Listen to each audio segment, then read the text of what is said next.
Here we go. Let's make it a good day. Every day.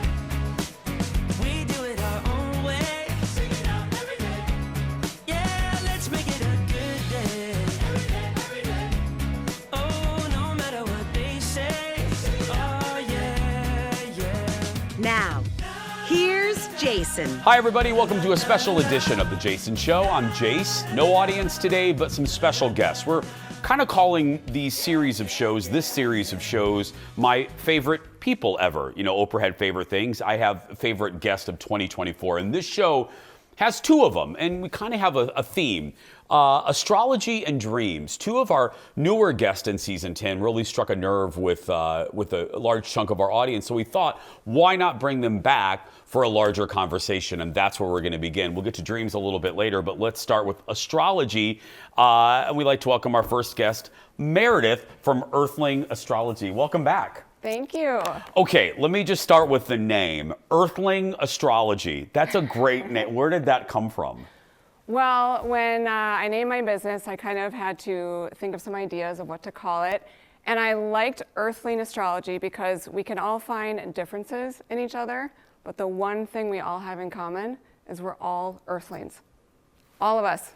I mean, I do work with a couple people that I'm pretty sure, talking to you, Eric, behind the camera, not quite sure about the Earthlings. No, but absolutely. Did you, I asked a version of this in your first appearance. You guys can find it on YouTube. Did you always want to do this? And then the second part of that question is, were you ever skeptical of astrology? No, I did not always want to do this because I didn't know what this was. Yeah. Back when I was younger, I was really good at science, so I actually wanted to be an astrophysicist when I was in high school. Me yes, too. I'm just joking. You don't need to laugh at that so hard, BB, but yeah. I was definitely skeptical, and I still am. I like to have that healthy version of skepticism. You know, I like the science, the data, the observation, the pattern recognition to find evidence that this craft was real. So when I started studying it, I was like, I can take it down maybe. Yeah. But the more I learned, the more I studied, I was like, there is something here. And I still don't know what I'm looking at. Is it a slice of our DNA, a birth chart? Is it magnetics? Is it, you know, a computer code? Are we in a simulation? I don't know what I'm looking at, but it works. I had my executive producer of the radio show just pulled up this story talking about I forgot what the percentage is. Maybe you know that this is all a computer simulation. Maybe. That we're just in a game. And I know, don't mean to scare you at the top of the year. But anyway, did you have, I don't know, awakening? I don't know if that's too woo-woo, but did you? I did, yeah. Yeah, did you have an awakening? And when did that come and how did that come about? So my awakening really hit the fast track in 2012, 2013. A few things happened in my life. One was a spinal injury that came out of nowhere. So at the end of 2012 and into 2013, I had numbness down my legs. I was like dragging my left foot, and I couldn't figure out what was going on with me. So I went looking for answers, you know, because the doctors were like, we don't know. And I also got engaged, and I called it off within 2 months of getting engaged. And now I know that was my intuition. You know, I had no reason on paper to, you know, call off an engagement to a great guy. But that also prompted me to start looking for answers. Why did I do this? What's going on inside of me? So with that kind of hunt, I found astrology. Did you, okay. Let me ask a follow-up on the engagement. Did you just wake up one day, or did it hit you like a brick? Because Oprah, one of my favorite quotes from her, again, talk about woo-woo, but I do believe this. She always says, life sends you messages, throws a pebble at you, then throws a rock at you, and then throws a boulder at you. Did you get pebbles, or was it just a boulder right away that you should not do this? And the voice was very loud right off the bat. It was pebbles, probably. And then, you know, when you get engaged, everyone is so excited. Yeah. And just happy for you. And I was like, yeah. You didn't feel it? I didn't. And I mean, great guy still, Yeah. you know, good terms. It was the hardest decision of my life to this day. But again, you know, hard decisions, big life events, it was a course correction for me. That's what I call it now, is a course correction. And you connected that to astrology. Now that I know astrology, I can go back in time and look at what was going on in my chart. But it was the universe or whatever, kind of like, okay, you're going on this path. It doesn't feel quite right. Something's off. I don't know what it was. Well, what the hell was going on with your chart at that point? A lot. Yeah. So Did you really go back and look at your chart at that point? that's how I learned astrology, because that's, you know events in your life that happened in the past. Yeah. You can, Yeah. That's how I learned. I'm like, let's go back in the past and I can write down the dates of like things happening and I can look at what was going on in my chart, and that was the proof for me. So I'll do a little bit of astrology here. I'll try and do my best to explain this. I am a Capricorn. Okay. And in the year 2008, the planet Pluto moved into Capricorn. He actually just left. Okay, so Capricorn's out there, you're done. And See ya, peace. Yeah. Pluto is the planet of death, rebirth, and transformation. So in the last 16 years, I've had quite the death, rebirth, and transformation. I had a corporate career, 17 years long, with a long-term partner, and now, I have my own business. I'm an astrologer, and married a different guy. So complete rebirth. My mouth is agape because I have never heard of something. Look, I've heard of charts and stuff like that, but I've never heard it put in that way. Were you surprised when you connected the not the dots, but when you connected the stars, so to speak? When you saw your chart and you're like, wait a minute. It's so mind-blowing because I have that science skeptical brain. I'm like, no way, no way. But when you start to translate this complex astrological symbolism, I'm like, that makes sense. I'm a Capricorn. I went through a rebirth. It wasn't overnight. It was a slow burn. And the planet Pluto that I just talked about just moved into Aquarius, will not return to Capricorn in our lifetimes. He's going to be in Aquarius now until 2043. So Aquarius is up next for if they need rebirth coming for them. I wonder what Leo's in store for. I got to check that. Well, Leo is the sister sign of Aquarius. Oh, so okay. You'll feel this as well. I will. Mm-hmm. So it could be, big like me, but it seems like you're doing what you love, hopefully. I wasn't doing that. So, I got course corrected, but Pluto's also the planet of power. So becoming more empowered in your career, feeling that, not letting people drain your energy as much. So really it's a power up for you. It's interesting, yeah, because you said 2013 around that for you? Mm-hmm. That was around, I'm looking back and I had a course correction around that time. Should I take a look? Yeah, it's here. Yeah, I had a course correction. I'm a Leo. Oh my God, I'm so scared. It's in the past. It's in the past, but I had a course correction around the end of 2013. Okay. Yeah. And then okay. 2014, I got married. The Jason show, I made the decision to leave where I was at and come back to the Jason, come back here.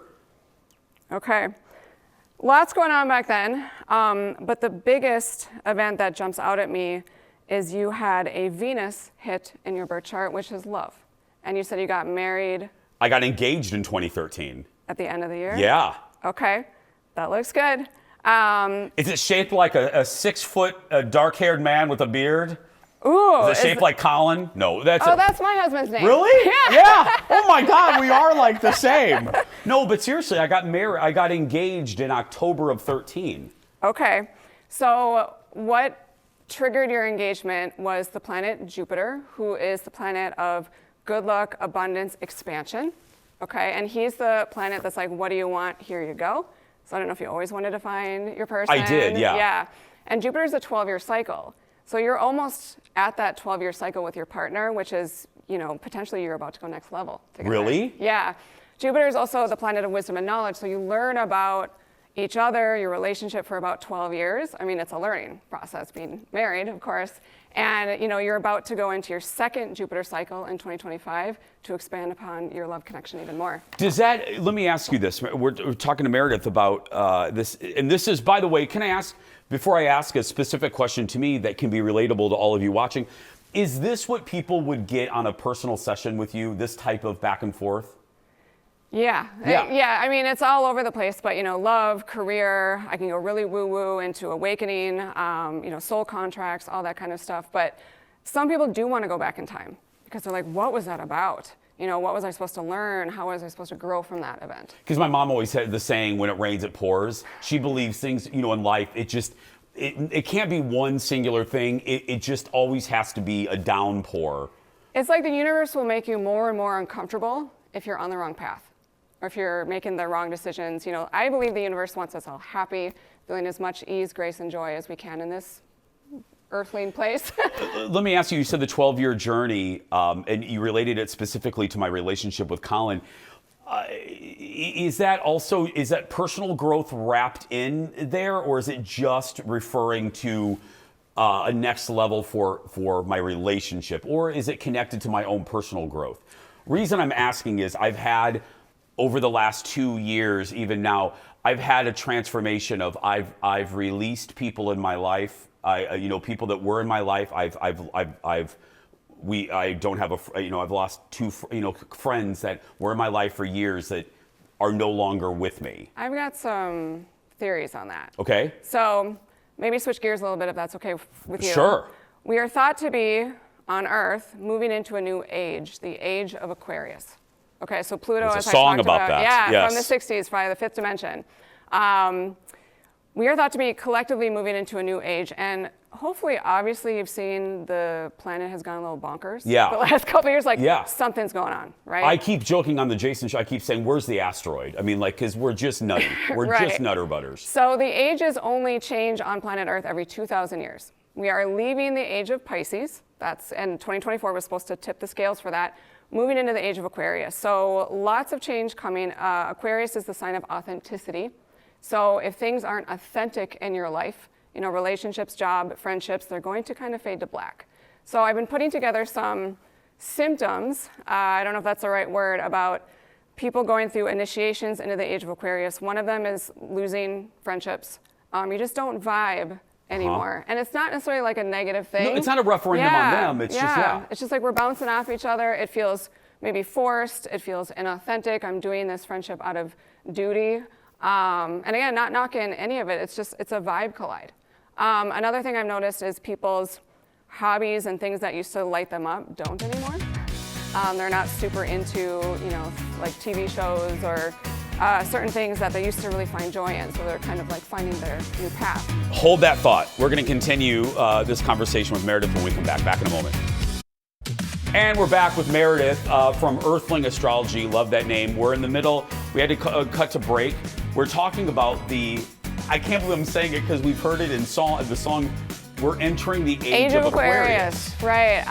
So I've been talking to people that have had awakenings that are kind of reporting to me, just like you did, kind of friendships fading to black. And another thing they're reporting is their old escapist tactics, such as alcohol or binge watching Netflix, also aren't working.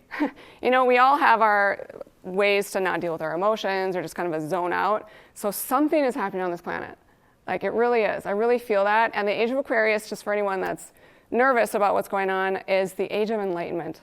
So in my universe, only benevolence to come. We're all gonna, hopefully, even if friendships are, kind of fading to black, we're learning to navigate our differences better, without violence, without, all this intense conflict. And I'm seeing that in front of my face. I have a front row seat to what's going on, whatever is going on this planet. Through your clients. Yes, yeah. So I see it anecdotally through the stories, and I read a lot of information for the shows. You see it human by human, so it's real. It really is a nutter butter time. It is. I just want to scream every day after I log off of my sessions, just what I'm seeing, like the love I feel, the connection, the growth people are doing, and being brave and leaving jobs that don't feed their soul. I had a 17-year corporate career, and at the end of that, I was like, why am I doing this? Do I have to do this till I'm 65? I was good at it, but it didn't give me joy. Don't you think the pandemic sped up a little bit of that? Ooh, for sure. It made people realize Astrologers saw something coming back then. January 2020. Yep. They did. So I turned 40 in January 2020, and I threw myself a birthday party, and I called it my apocalypse birthday party. Because there was a planetary alignment that was rare, that was rough, and we're like, what is it? We never know what, but astrologers are good at the when, okay? So when it didn't happen, nothing really happened too much in January. It was like, whew, okay, we're good. And then March is when it hit. March 2020. Your birthday was literally called the apocalypse party? I mean, I called it that. Where do you go for the party favors on that? I mean, is it like the hats? Anyway. Wow. But you heard this from other astrologist friends.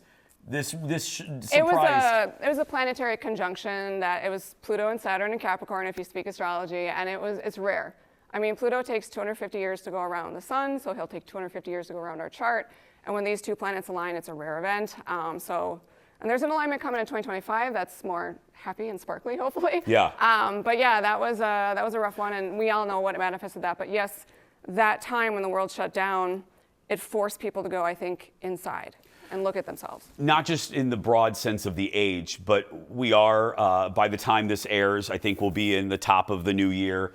You just spoke to it there. Broadly speaking, what is 2025? What are you seeing? So much change. So as astrologers, we look at the planets and where they're moving. And all of the outer planets, Jupiter, Saturn, Neptune, Uranus, and Pluto, will be in new signs in 2025. And again, Pluto doesn't change signs very often. He changed in 2008. He changed in 2024. So when we have 5 of the bigger energies moving into new vibrations, lots of change coming in 2025. And that's a very generic term. I get that. But I really want to be part of this change for the better that's happening on the planet. I mean, I course corrected. I got into a relationship, a job that I love, and I want other people to experience this as well. You know, unplug from the matrix or leave that soul-sucking job. I want to encourage people to do that, and hopefully you do too. Yeah. Oh, absolutely. When we have an entrepreneur or whenever I have someone on here, and no offense to corporate jobs, please. Right. I know my husband was in corporate. Hey, it's great. We wouldn't. I work for corporate. I work for 2. However, I applaud people that jump off that diving board because it's scary. It's terrifying. It's terrifying. Terrifying. Do the scary thing. Yeah. The growth and, you know, the emotions you have to go through, I mean, you know, it's all worth it. But yeah, it was terrifying. But I'm so grateful. I'm grateful for my corporate experience. I was a paralegal for 17 years, so that gave me the skills to run my own business.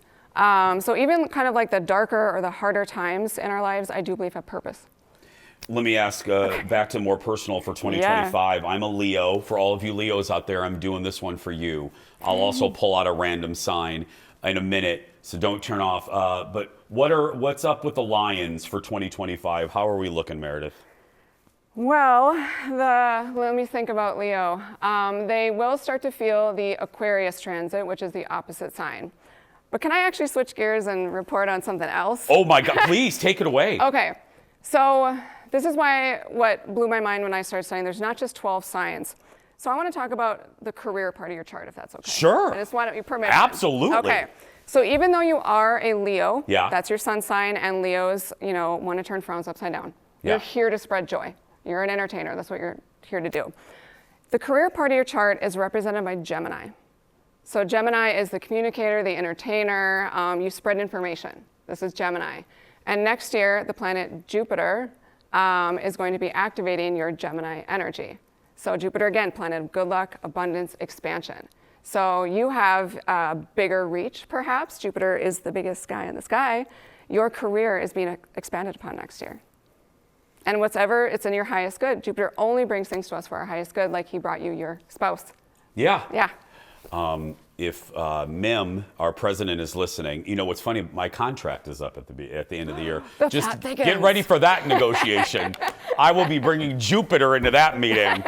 Meredith told me Jupiter is ready. But really? Mm-hmm. So, yeah, I can try and give you the timing here. Sorry, I'm still back in 2014. I don't care. No. Yeah, I brought up 2014 because that was a transform. Yeah, 2013 to 2015 was a big time period for me. But yeah, for 2025. We're looking March, April, May 2025. Game changer months for you. Okay. My contract's up right after that. And that's both business and personal, right? Mainly, but mainly business. So, I want to pretend. So Jupiter, we, teach in astrology. He's the planet that brings things to you for your highest good. I would love to pretend I know what's in your highest good. Yeah. Above my pay scale. So Jupiter, he's kind of the planet that says, what do you want? Here you go. And he brings you connections. I don't know how you met your spouse. With his Online. Here you go. Online. Maybe there's a kind of a draw that you couldn't really explain. So yeah, he's a big planet. Big things for you. Okay. Coming in 2025. Is there? I know this is general, and maybe you can't nail it down, but other than Leo, is there a sign? Be it good, be it topsy-turvy, be it active, is there a sign that 2025 is all about? Is there a really active sign in 2025? Aquarius. Really? Oh, yeah. Yeah, so the big outer planet Pluto moving to Aquarius and us moving into the age of Aquarius, it's like hitting the gas on Aquarius energy. So anything that feels inauthentic in your life is going to start feeling more and more like nails on a chalkboard, theoretically. That includes people. Just FYI. We have a few minutes left. We're going to be talking dreams a little bit later. You love dreams as well, right? I'm also a dream worker. Yeah. Right. I've been fascinated with dreams my whole life. I met my husband in a dream 12 years before I met him. Okay. I mean, it gets wild. Yeah, I was going to say, can you briefly explain that in our time left? Because the rest of the hour, we have another guest coming up about dreams, but I'm glad I have you here now.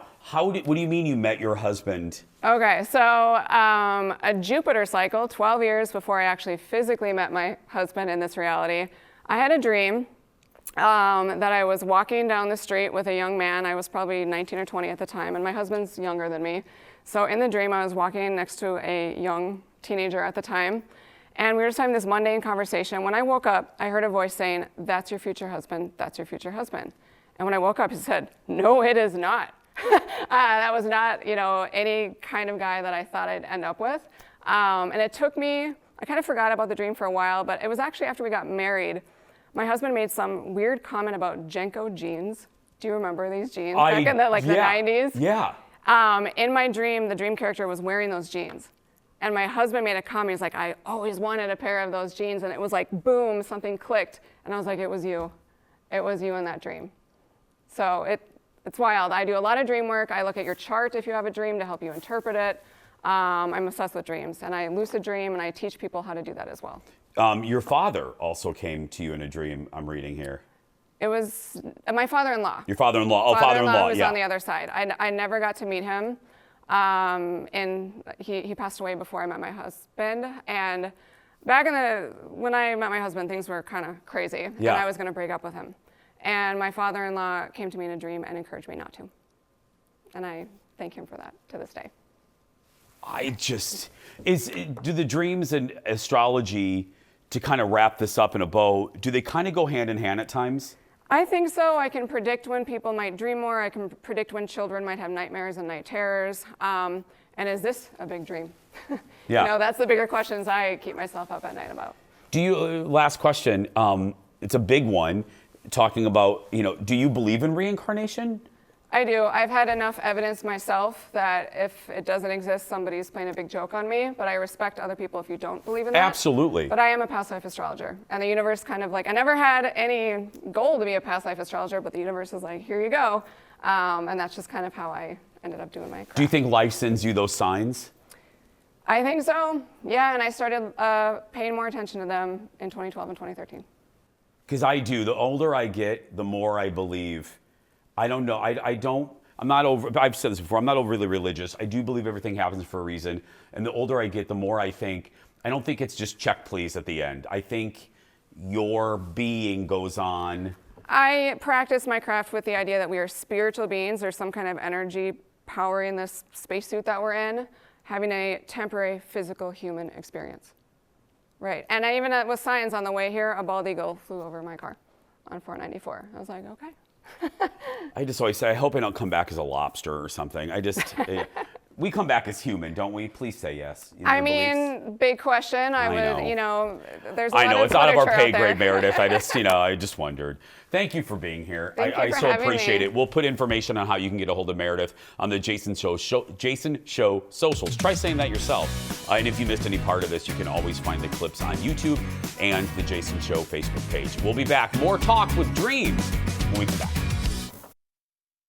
And welcome back. She's literally, and I mean this, one of the most fascinating people we've had on in the past year, past season 10. Lauri Loewenberg is a dream expert. She's a lot of things, and again, one of our favorites. Welcome back to the show. Thank you so much for having me back. I am honored. Oh, please. Let me start with a compliment, and that is, I can always tell when a guest resonates by the messages that I personally get. Not just the show got a ton, but what I get on my personal socials, and people absolutely loved you. So thank you for coming back. We appreciate you doing this for us. Let me set the stage here. We're going to get to viewer questions in a little bit, but let me reset the stage just in case people missed your first appearance. How did you get started in this, Lauri? Were you always fascinated by dreams? Did you have a dream yourself, which was the catalyst? How did this happen? Yes, to both of those questions. I've always been interested in my dreams. I could remember them since I was 2. I would draw them when I was very little. As I got older, I would journal them because I hated waking up from them. You know, it was this magical place. Every night I got to visit. But it wasn't until I was 19 and my grandfather died that changed my view as far as dreams go, because I had a dream that really felt like it was his spirit visiting me. And I asked him, what is it like where you're at? And he said to me, I can't tell you that, but what I can tell you is that it's secure. And that dream... He said secure, Lauri? Secure. That's isn't that an interesting word? I mean, I didn't mean to stop you, but that's fascinating. Yeah, and if you think about it, it's a very appropriate way to describe it, I suppose, because what can possibly harm you, you know, on the other side? You can't get sick, you don't have to worry about bills, you know, no one's going to break your heart. It's secure. So that dream, which I could not get out of my head, is what propelled me to study dream psychology, because I wanted to find out what this is. We all do it. Why do we do it? What is the purpose? And what I learned from studying dream psychology is that dreams, as magical as they are actually very practical and a helpful way to navigate our life. It's our built-in therapist. And the reason why we say, well, let me sleep on it when we're facing a dilemma is because we're actually dreaming on it. We dreamed on it. We woke up and had clarity. What's one of the biggest misconceptions that people have about dreams, do you think? Oh, there's a lot. Is there one that you hear a lot? The one I hear the most is, oh, I never dream. Or I can't remember the last time I dreamed. I have people in my life that say that, Lauri. Yeah. And the fact is, you dreamed last night. You dreamed every 90 minutes last night. You just don't remember it. The brain is designed to dream. It is a natural, necessary function. And it is a thinking process. It is basically subconscious thought. So when you are dreaming, you are thinking about your life. It's an internal conversation with the self. But since your brain is working differently while in the REM dream state, certain parts of the brain are dormant, other parts are highly active. You're not thinking like you do during the day in words and in conversation. Rather, you're thinking in memories, you're thinking in emotions, you're thinking in symbols and metaphors. Does it matter, Lauri, how deep of a sleep you are? Meaning, like, let's say you have someone watching has a very, very, very long day. They've been out, you know, maybe they're a plumber and they have a very long day, no nap, working hard, and they're just exhausted and they just crash. They don't wake up in the middle of the night to pee, nothing. Does your exhaustion level, I guess is what I'm asking, have any effect on your dreams? Yes. The deeper you sleep, the harder you sleep, the less likely you are to remember your dreams. Oh. So if you're a light sleeper or you have a fitful night of sleep, you're going to remember your dreams more because you'll keep waking up. And we tend to wake up after each cycle of REM dream sleep. So because we jump right back into alpha right after REM sleep. So if you're just having a deep, hard crash, you're still dreaming, but when you reach that alpha state, you're not going to have that light awakening. You're just going to kind of go right back into the other stages. Well, that's a good thing. Before we take a break here, we'll continue on the really quickly. I don't even know if I know this. What are the levels of sleep, Lauri? Oh gosh. Okay, so those Or just some of them. Just some of them. Yeah. Alpha, theta, delta, and REM. Delta's the deepest sleep where you're like blank, but that's restorative. That's when your brain and everything and your body's kind of recouping, defragging, so to speak. Yeah. And then right after delta, you jump right back up to REM. Okay. I'm blown away by the light sleeper, deep sleeper. I'm a light sleeper, and I do feel like I remember my dreams better. Before, well, we're going to get to viewers, but my last thing in this little section here, you have the best tip, and I've heard it from someone in my life too that loves dreams. Your best tip for people remembering their dreams is? Don't move when you wake up. Stay in the exact same position you woke up in, because that is the position your body was in when you were dreaming. If you roll over, even if you just move your arm, you unplug yourself from the dream you were just in seconds ago. So stay put, quiet your mind, don't think about anything, and the dream will come back to you. I also keep a little notebook on my nightstand or on my nightstand to write down. I can't read it half the time, but that doesn't matter. Anyway, Lauri's sticking it around. When we come back, we're going to talk about, well, you guys watching on our Jason Show Facebook page. You sent questions in for Lauri. We're going to tackle some of them when we come back. Welcome back. Lauri Loewenberg is our guest. And like I said just a few minutes ago, a couple weeks ago on our Jason Show Facebook page, we posted an opportunity for you to ask Lauri some general questions because, again, Lauri can do, and we'll tell you how to contact her at the end, can do specific stuff for you. But these are some generalities. So let's, Lauri, you ready for a few of these?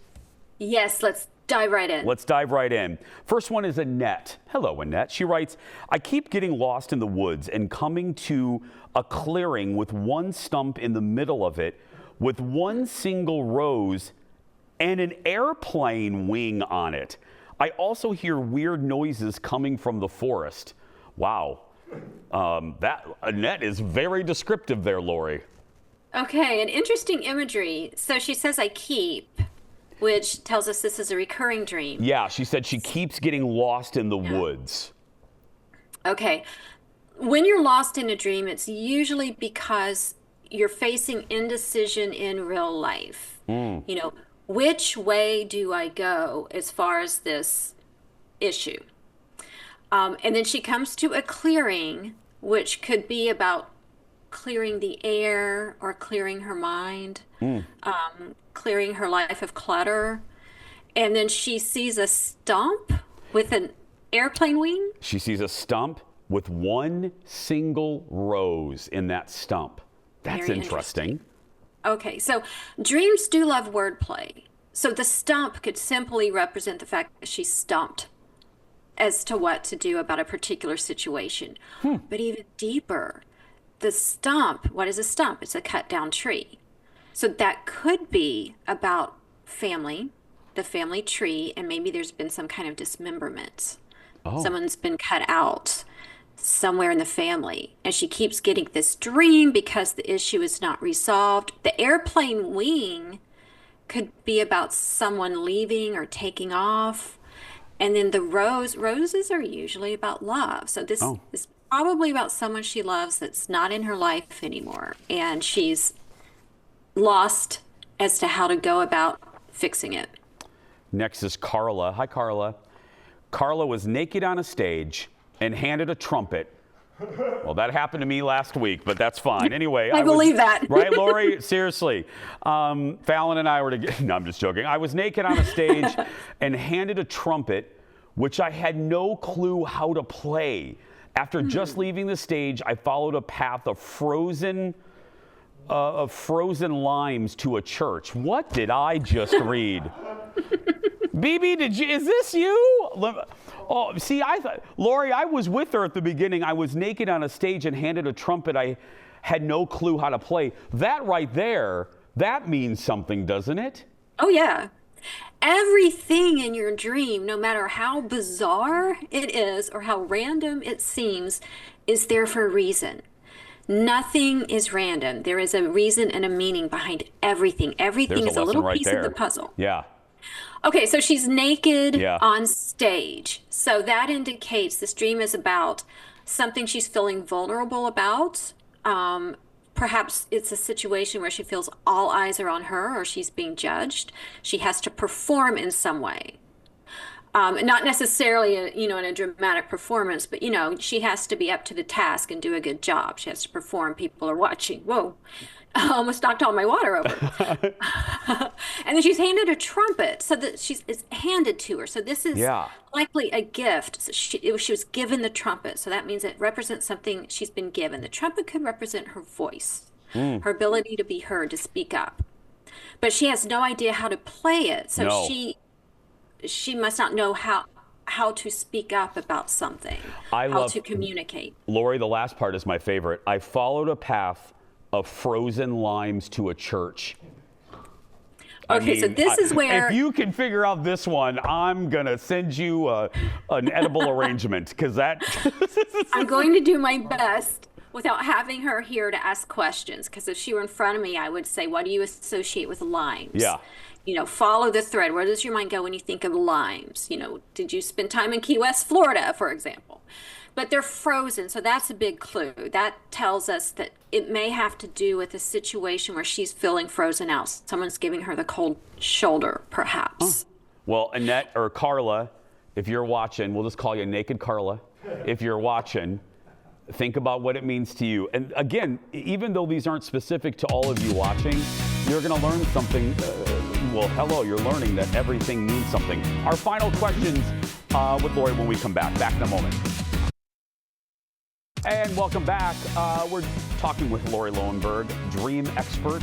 We'll tell you how to get a hold of Lauri yourself for some specific help at the end, and we'll also post it on social media. But let's get back. Speaking of social, we asked all of you to post your questions for Lauri on the Jason Show socials. Try saying that 5 times. Let's get back to a question here. This is from Diane. Hi, Diane. She writes to Lauri, hey, Lauri, in my dream, I'm in a room full of my husband's family, and they are all yelling at me while he sits back in the corner watching. Oof. This may not need an interpretation. And we'll move on to the next. Yeah, right? Oh, I can tell you what this means. If this does seem like weird and out of the blue to you, then when you're being yelled at in a dream, the first thing you want to do with any dream is apply it to yourself. Remember, dreams are a conversation with the self. So is there something you are mad at yourself about? And if so, does it involve your husband in some way or his family? And the way he's sitting back and not doing anything can mean in real life he's not taking up for her. Or it can mean that whatever this issue is she's mad at herself about is her issue and only she can do something about it, not him. And Lauri, a good reminder that I forgot to re-ask you. We talked about it on your first appearance here. You can find that episode on YouTube. The dream, if you're dreaming that night, let's say it's Tuesday, the dream represents the day you just had, right, Lauri? Am I right on that? Yes, your dreams are a continuation of your thought stream from the day. So whatever you dream about tonight, it will be a reaction to what happened today. Got it. Let's do maybe one more. Here's Lisa. Lisa, this is a recurring dream. I'm on vacation with family. There's only a couple days left of the trip, and I'm trying to enjoy them, but I have constant anxiety that I won't get all of our stuff packed in time for the trip. She said recurring. Yes. Okay. So we've got a deadline in this dream, a time pressure. So that will be connected to time pressure she's experiencing somewhere in real life. Is it work? Or is it a self-imposed time pressure? I need to lose weight by a certain amount of time. I need to, something she's put upon herself. But the packing is interesting. And to get back home, right, to leave the vacation. So whenever we Yeah. want to get back home in a dream, and this is a common theme of trying to get back home, either from vacation or getting lost somewhere, we need to get back home. Home to the dreaming mind is about peace of mind and normalcy. So she may get this dream whenever she's trying to get back to normal after something's happened. And the fact that she's also on vacation. My guess, without having her in front of me to ask, Yeah. is that the time pressure has to do with reaching a personal goal, and the vacation represents the fact that she's been a little lazy about it. Oh. Oh. I even had a light bulb, and I'm not. And it's not even your Lisa. dream. It's not even my dream. Let's end how we started. Some general questions that kind of fit with this. If you are having constant bad dreams, can you improve? Can you improve your dream life? I'll call it that. Absolutely, you can. Your constant bad dreams are the way your subconscious is nagging you about something that is not being corrected in your real life, something difficult. And so, the best way to make your dream life better is to make your waking life better. Take care of any loose ends, any bad relationships, anything the dreaming mind doesn't like complacency. So anything that isn't taken care of and handled properly in real life, your subconscious will wag its finger at you by giving you upsetting dreams. Yeah. So that's the first way to make your dream life better. You can also, before you go to bed at night, for example, if you had this recurring dream that's always frustrating and doesn't seem to let up, write it down before you go to bed, but change the ending. Because remember, you gave yourself this dream. It's your creation, so you can totally recreate it while awake. So rewrite the dream the way you'd like it to play out. Then turn out your light, go to sleep, and very likely the subconscious will respond and give you a different ending. One last one quickly here. I have a quick list of the most common dreams. Being chased, teeth falling out, falling, flying, snakes. Did I miss any of them? Your partner cheating on you. The partner cheating. Oh. Yeah. Oh.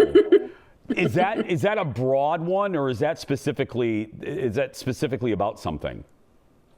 There's a few main reasons we get that dream. One is that there's infidelity in the past, maybe not even with that current partner. It could be a previous partner, and you haven't been able to get over that sense of distrust. Oh. But the main reason we get that dream is because the two of you are not spending enough time together. There's a third wheel in the relationship. It could be work. It could be the Xbox, It could be kids. golf. Yeah, it could be a new baby. It could be kids. And the subconscious is letting you know that you're feeling cheated out of the time and attention you feel you should be having together. I love it. You're the best. Thank you for your time, everyone. Go follow Lauri on social. LauriLoewenberg.com is her address. We'll post this on our socials a little bit later. Thank you, Lauri. Thank you and sweet dreams. Sweet dreams.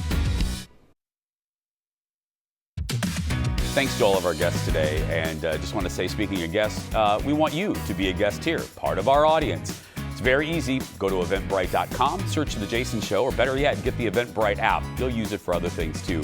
Search The Jason Show and pick a day that you can come visit us in the new year, the second half of season 10. You're in by 9:30 Central and you're out by 11:30, unless we gossip a lot. Then it could go till about noon.